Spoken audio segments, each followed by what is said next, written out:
Ahmedabad cyber crime બ્રાન્ચે share બજારમાં રોકાણની લાલચ આપી સીએ શખ્સને છેતરપિંડી કરનારને ઝડપી પાડ્યો। ડિજિટલ યુગમાં સાયબર ક્રાઇમના બનાવો વધી રહ્યા છે।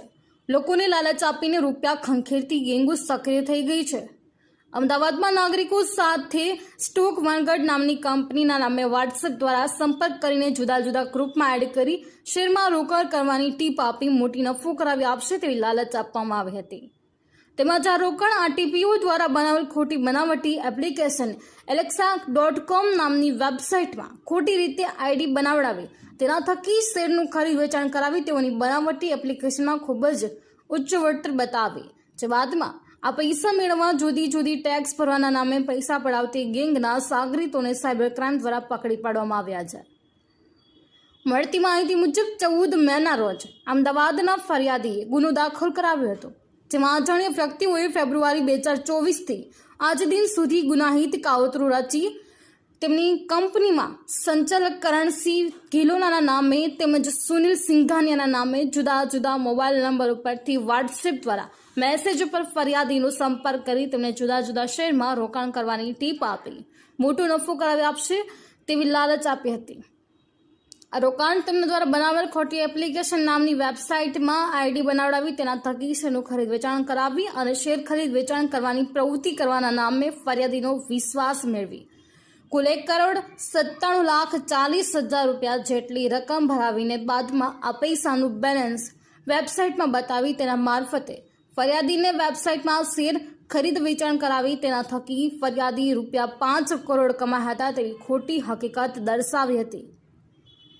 ફરિયાદીએ આ પૈસા ઉપાડવા જતાં તેમને પૈસા પરત નહીં આપી ફરિયાદી પાસેથી જુદી જુદી ટેક્સની રકમ માંગી ફરિયાદીએ મૂળ ભરેલ 1,97,40,00,000 તેમને પરત નહીં આપતા તેમની સાથે વિશ્વાસઘાત છેતરપિંડી કરેલ હોવાની ફરિયાદ આપી હતી।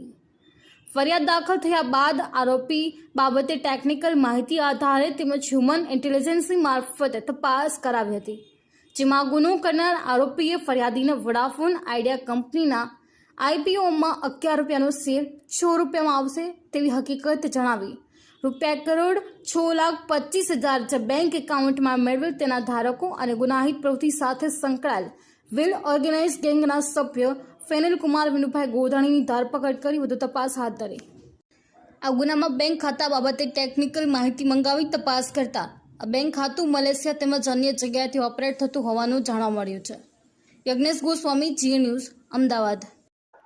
શેર માર્કેટ ફ્રોડની અમને ફરિયાદ મળી હતી 14/5ના રોજે। એના અંતર્ગત અમે એક ફરિયાદ 406-420 ચીટિંગ માટે નોંધાઈ હતી। એમાં ફરિયાદીને પહેલાં તો એક વોટ્સએપ ગ્રુપનું લિંક આવે છે, સ્ટોક વેનગાર્ડ કરીને વોટ્સએપ ગ્રુપ હતું, એને વોટ્સએપ ગ્રુપમાં જોઈન કર્યું હતું। એમાં શેર માર્કેટની ટિપ અને કયા શેર ખરીદવા માટેની બધી વિગતો શેર કરવામાં આવી હતી। 2 જણ શખ્સ જે હતા એ બનાવટી નામથી એમાં શેર કરતા હતા અને પછી શેર્સમાં ઇન્વેસ્ટ કરવા માટે એક app.alicexa.com કરીને વેબસાઇટ હતી, જેના માધ્યમથી એને કુલ 1.97 કરોડના શેર્સ લીધા હતા અને એ પછી એને એ રીતે કીધું હતું કે જે શેર્સ એ લઈ રહ્યા છે એમને માર્કેટ ભાવ 11 રૂપિયાનું છે તો એમને ઓછા ભાવે 6 રૂપિયામાં આ શેર્સ મળશે। તો આના લીધે એને આટલા રૂપિયા આ શેર માર્કેટના ઇન્વેસ્ટ કર્યા હતા અને પછી જ્યારે એને રકમ કાઢવી હતી ત્યારે એને 15% વધારે રકમ આપો ત્યારે જ કાઢશું એ રીતે ફ્રોડ કર્યો હતો અને પછી એને બધા પૈસા નીકળી ગયા હતા। એમાં મૂળ આપણને એક પ્રથમ આરોપી જે મળ્યા છે એ ફેનિલ પટેલ કરીને છે, સુરતનો વ્યક્તિ છે। એના અકાઉન્ટમાં 1.6 કરોડ જેટલા રૂપિયા આવ્યા હતા અને એ આરોપીને આપણે અટક કર્યા છે। એની પૂછપરછ અને એના ડિવાઇસ જોતાં અમને થોડાક એના અકાઉન્ટનું જે ટ્રાન્ઝેક્શન છે એ અન્ય દેશમાંથી પણ ઓપરેટ થયેલા છે।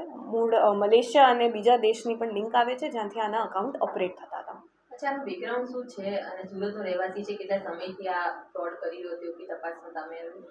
મૂળ એ અકાઉન્ટ આપતો હતો અને એ અકાઉન્ટ આપ્યા પછી એને બહુ અકાઉન્ટમાં શું વપરાશ છે એનું યુઝનું ખબર નહોતી, પણ એને અકાઉન્ટ વાપરવા માટે અને અકાઉન્ટ આપવા માટેના જે કમિશન મળ્યા હતા એનો લાભ હતો। આગળ કેટલાક લોકો જોડાયેલા હોઈ શકે છે આમાં આરોપીઓમાં અને ક્યાં હોઈ શકે છે? આમાં આગળ લિંક અમે તપાસ કરીએ છીએ, 4 થી 5 આરોપી બીજા હોય એવી સંભાવના છે। ક્યાં વિદેશમાં છે મેલ કે અહીંયા? આઈડીનો ઉપયોગ કરવામાં આવે તો તે ક્યાંથી ઓપરેટ થતું હતું, મેલ આઈડી કોનું હતું, શું વિગત? મેલ આઈડી આ ફેનિલ પટેલનું જ હતું અને એને જે ઓલ્ટરનેટ જીમેલ એડ્રેસ આપ્યું હતું એ જીમેલ એડ્રેસનું પછી આની પાસે એને આપી દીધું હતું જેને એને માંગ્યું હતું અને એના પછી એની પાસે ઓપરેટ કરવાનું રાઇટ્સ નહોતા અને એના માટે જ એને કમિશન દીધી હતી. કમિશન શું મળતું હતું એ લોકોને? ટ્રાન્ઝેક્શન તમે કીધું વિદેશમાં થાય છે તો કેટલા બેંક એકાઉન્ટના નામ હજી અમે તપાસ કરીએ છીએ જે એના ઈમેલ અકાઉન્ટ છે એના એડ્રેસ જ અમને બહારના લોકેશનના મળ્યા છે જ્યાંથી આ અકાઉન્ટ ઓપરેટ થતું હતું. આના પછી કેટલા અકાઉન્ટ્સમાં ગયા છે એ હજી આપણે તપાસ કરીએ છીએ. સર, ભારત બહારનું ક્યાંનું કનેક્શન નીકળ્યું છે તેને લઈને શું કાર્યવાહી થઈ શકે આમાં? આમાં અમે જીમેલથી અને બીજા અન્ય બેંક અકાઉન્ટના ડિટેલ્સથી અને ઇવન આઈપી એડ્રેસ અને ઇન્ટરનેટ પ્રોવાઈડરથી બીજા પણ આઈપી કયા જગ્યાના પડે છે એ માહિતી મેળવીશું અને પછી બીજા દેશની તપાસ કરીશું.